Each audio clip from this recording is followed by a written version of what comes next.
a bit here. So on Microsoft Windows, to do your live data collection, there's three main options. There are some pre-built kits, and like I say, we're going to use Velociraptor, which is very good, and then you can just choose off a menu of collection schemes, but you can always make your own or customize things.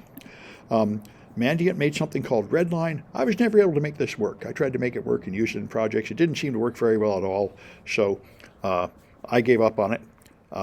And now that we have Velociraptor, I just think it's better. You can make your own, of course. There's a fundamental thing. You do not need to use commercial tools for forensics. There are people that make their own. You just have to defend them in court. So you have to be able to say, I tested it, I made sure it worked, I know what I'm doing, and any competent forensic investigator will find the same evidence. And if you're convincing, it'll do. But most people are not that competent, so they use a commercial tool. Anyway, Windows has a bunch of tools to find out the system date and time, information about the time zone, user accounts, network information. There are built-in tools to gather all this information, and you could just make a script that runs all these built-in tools.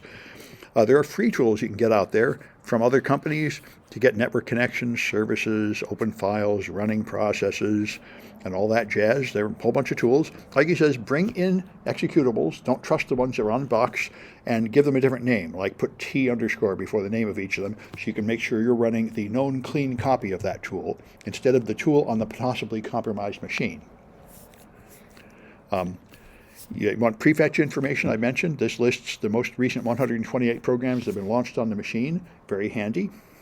System restore points have backups in case people have been deleting files. You'll find previous versions of those files there, modifying them, browser history, and so on. So a lot of things you can gather, and you have to figure out how much is really worth getting and how much would just burden the system too much. You can write a script in any of these languages. MS-DOS is the lowest impact. That's built into the machine already. PowerShell is there too, but it's more new and won't be on newer versions of Windows. VBScript is pretty much going away the way of the dodo bird. Perl and Python are usually not present on Windows at all, but they might be if your company uses them. And so, log things, check some. Be careful with files and directory names, especially on Windows machines. They might include spaces, which is a problem on Windows machines. And test your script. Watch out for errors. So for full memory dump, there's a bunch of tools. Like I say, FTK Imager is the standard I've always used. For that guy's research suggests that I'd probably be better off with Belkasoft, do a lot less damage to the system while gathering it. And Mandiant Memorize is a command line tool that does it. Just gathers all the RAM. And I use FTK Imager. We use it in a forensic class in the project. It's a free tool available. And you might want to dump just one process's RAM. We're going to do that in the projects with Velociraptor, and many of these tools can do that also. Instead of dumping all the RAM, just dump the RAM of one process which you have some interest in. And for example, I did that here. I ran TeamViewer on this machine. It's remote control software, and you have to type in these numbers to connect. And I used a tool, ProcDump, which is a Windows sys internal tool. I used ProcDump to dump just that one process's memory. And then I just looked in there, and I can find these numbers just sitting there in that memory. So this is the kind of thing you can do by dumping one piece of memory, and we will do this in the projects. You'll harvest the memory of a process to show that it's in fact part of the malware that's running. So then, of course, you have Unix-based systems where you have analogous tools, but they're all a little bit different. Here's a tool that's pretty out of date, but it might be a place to get a clue if you don't know how to start. But you can do it yourself. It's pretty much the only option. Make a script. Typically, Bourne shell scripts, Bash scripts is the most common. Almost every Linux system has Bash. But you could write in any of these other languages if you like. And if you're on an Apple system, there's a thing called System Profiler that will give you a very long list of a whole lot of information about the system, so you should start with that. And they'll give you information about the hardware and everything, and give you the log files and all sorts of things. And there's a lot of Unix tools. There's tools that will tell you about the current date and time, installed software, dpackage get will get the stuff that's installed with the package manager. You can get information about the file system, the kernel, uptime. Cron jobs are the scheduled tasks that run, and very often a way for malware to persist is to have a cron job that keeps relaunching it, so you want to make sure you gather them. Get the services, user accounts, network information, loaded drivers. These are all useful things to gather. and open files, running processes, the logs, of course. So, and I don't know what this LR output stuff is. Just a way to make a hash. Okay, MD5 and MD5 sum. Just a way to make a hash of whatever file you create so you can verify that it hasn't been altered later. So, and then you can gather memory. In the old days, in Linux, you could just connect to the memory like any other device, but they decided that was not safe. So now you have to use a special tool. Lime is one of the tools that does it, Linux Memory Extractor. And it's a loadable kernel module. Must be compiled for the exact kernel version running on the system, so it's kind of a chore, but that's how you do it. Now, Apples actually have compressed data in memory. So in my experience, getting a memory image of Apple is essentially hopeless with free tools. All the free tools are several versions back. You have to pay for a black bag, which is expensive. Everything's expensive in the world of Mac. So I never do that. I just run a script and get the currently running processes and the currently active data. That's all I can really get. I did it.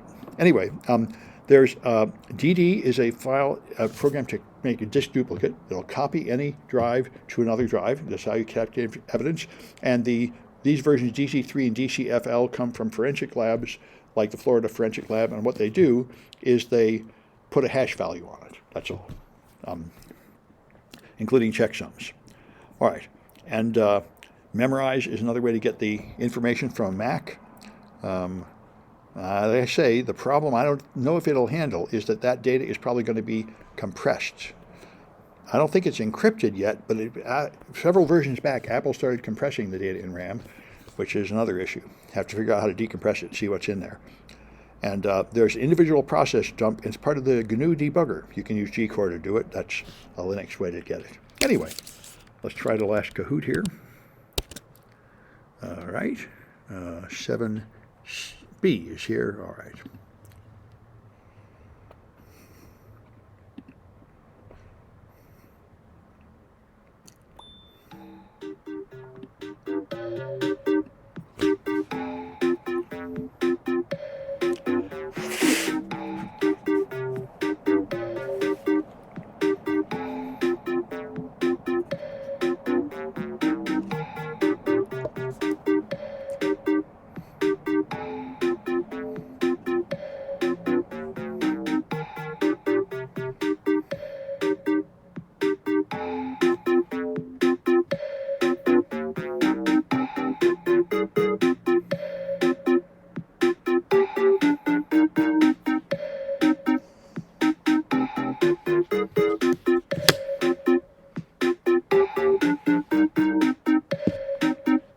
Looks like the red pin didn't connect. Anyway, there's always something.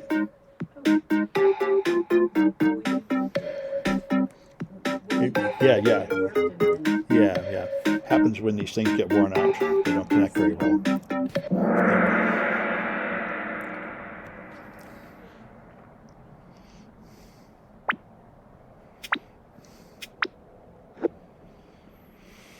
All right, which tool only works on the Mac?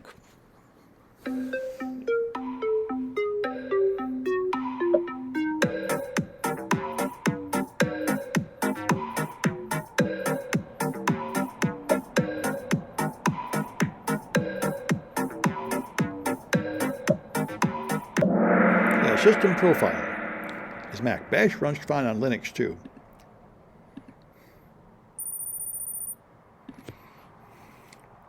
Which tool came from Mandiant?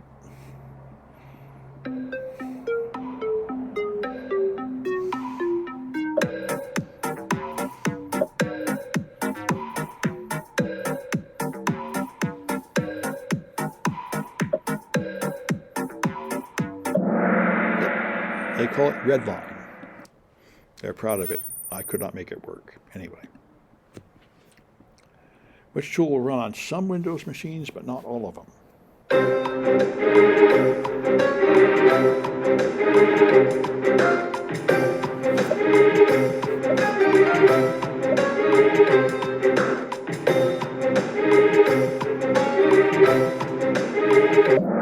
Python is one. Some machines have Python, but most of them don't.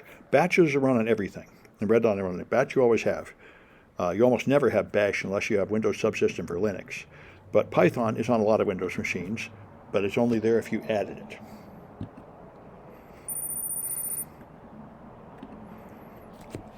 All right, which one will gather RAM on both Windows and Mac?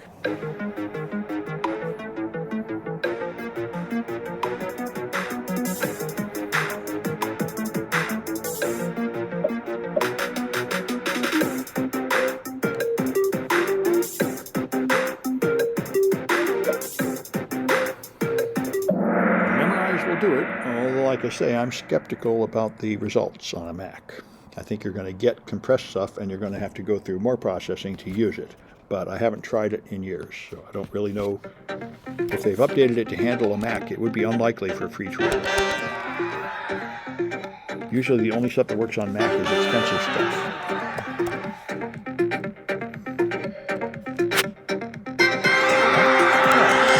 So, let me stop this one.